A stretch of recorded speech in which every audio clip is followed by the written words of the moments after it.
ఎంత ఎదిగినా ఒదిగి ఉండాలి అని చెట్టును చూసి నేర్చుకో అన్న ఒక కవి రాసిన పదాలకు నిదర్శనంగా మధ్యతరగతి కుటుంబంలోనే పుట్టి దేశంలోనే ప్రతిష్టాత్మకమైన వైద్య విద్యా సంస్థల్లో వైద్య విద్యని పూర్తి చేసుకుని రాజన్న సిరిసిల్ల పట్టణంలో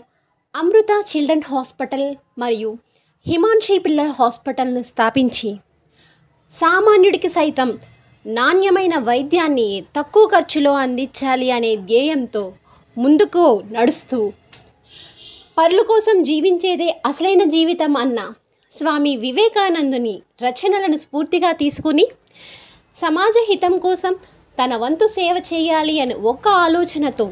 నరీన్ ఫౌండేషన్ ద్వారా ఎన్నో సేవా కార్యక్రమాలను అందిస్తూ నిస్వార్థిగా నిగర్విగా స్వచ్ఛంగా తన జీవితాన్ని జీవిస్తూ తన చుట్టూ ఉన్న ఎంతోమందిని ప్రభావితం చేస్తున్న మా డాక్టర్ జి సురేంద్రబాబు గారికి జన్మదిన శుభాకాంక్షలు.